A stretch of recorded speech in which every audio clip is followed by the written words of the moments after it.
welcome to Make Do with Miss Murphy. One of our new segments we're going to explore here is a book corner. I have a book from my childhood that I wanted to share with you called Dooley and the Snort Snoot, and this has a copyright of 1972. It was published by Putnam & Sons, and I really enjoyed this book as a child. I enjoyed the illustrations very much, and I feel the influence of this book in my life, and I wanted to share it with you today. So, Dooley and the Snort Snoot.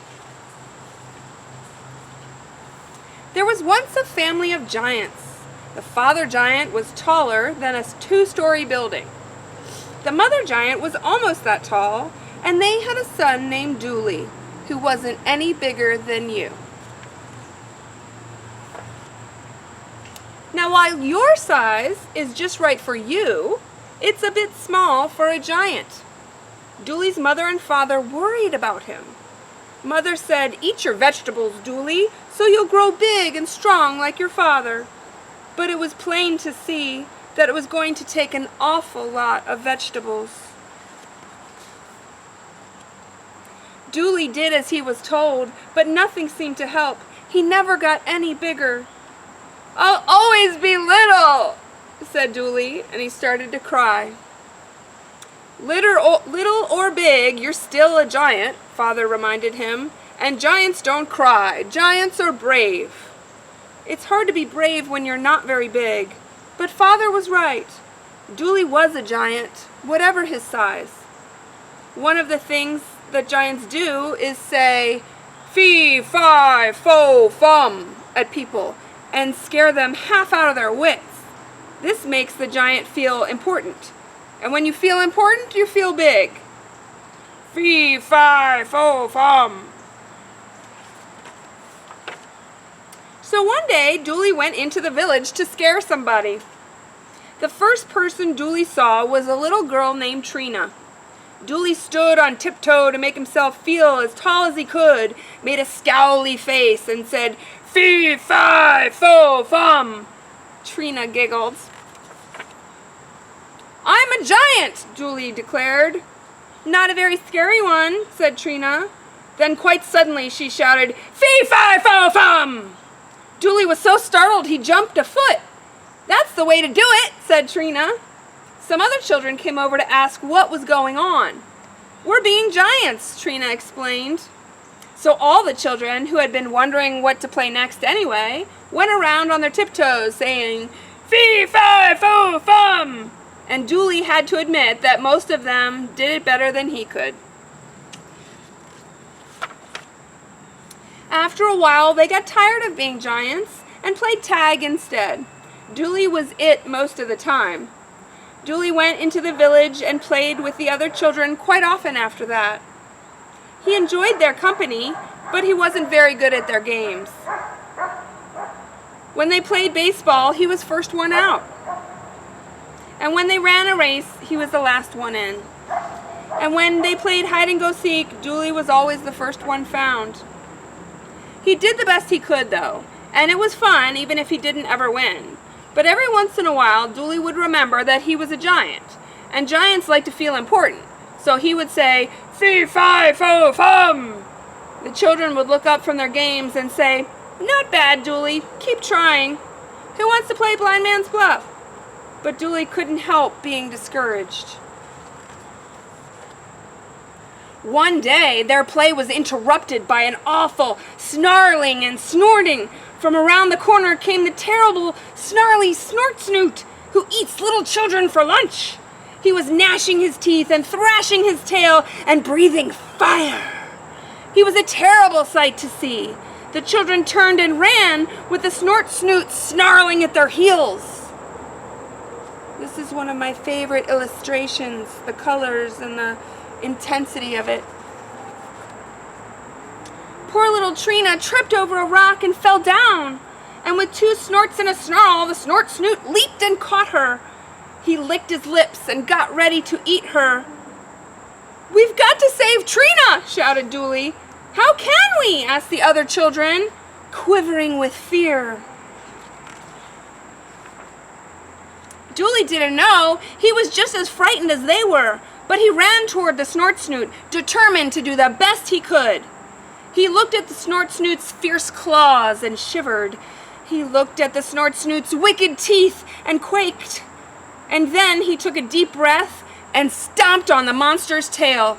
The Snort Snoot gave a bellow and dropped Trina. He scowled a terrible scowl, and he growled a terrible growl as he turned and went after Dooley. One lunch was as good as another. He'd eat Dooley instead of Trina.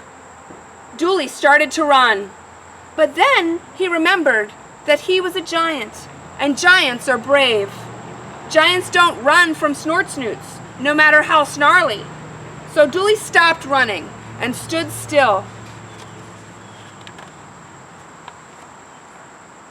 The Snort Snoot opened his mouth to gobble Dooley whole, when all of a sudden Dooley said, "Fee, fi, fo, fum," right in the monster's face. The Snort Snoot was so surprised he forgot to gobble. Then he remembered and opened his mouth again to swallow Dooley, but something remarkable had happened. Dooley had grown almost a foot taller. So much the better, thought the Snort Snoot. He'll make a bigger lunch for me. And the Snort Snoot opened his mouth wider. "Fee, fi, fo, fum," said Dooley again, and he grew another foot. The Snort Snoot opened his mouth as wide as he could, but Dooley was growing too fast. "Fee," said Dooley, and grew 3 feet.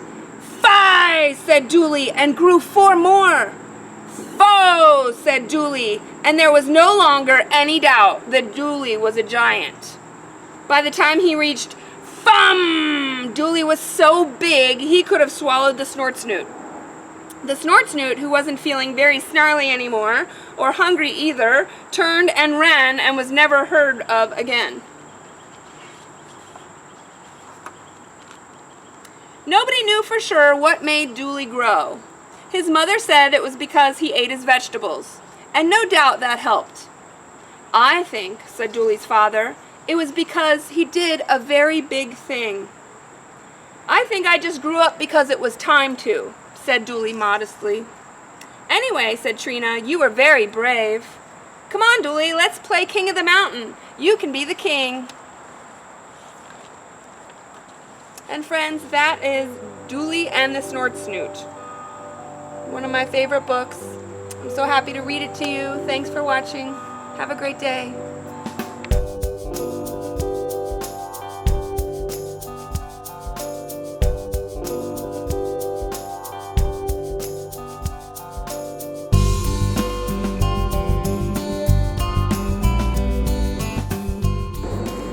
Welcome to Make Do with Miss Murphy. This is our Story Corner segment we're going to be doing. And dedicating my first book to Jody Mathias, who inspired me by sharing my channel. Thank you, Jody. We're going to read some books now. We're getting to it. Let's read some books.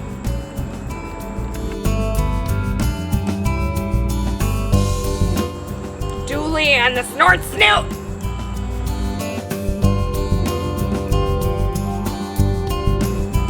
Okay, welcome to my story time with Miss Murphy. We'll make do, we read stories.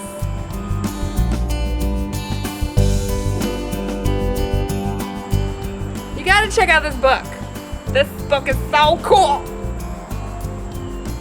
Sometimes you might feel like this, chased by life, but actually he overcomes the power of the Snort Snoot.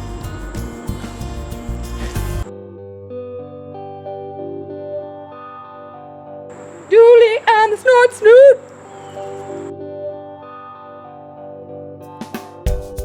Hey, I think that you would love this story. It's really about a kid overcoming adversity. And I know a lot of you can relate to that. You've overcome a lot already in your young lives. More power to you. I absolutely love you with all my heart. And I wanted to share this story with you. So please watch.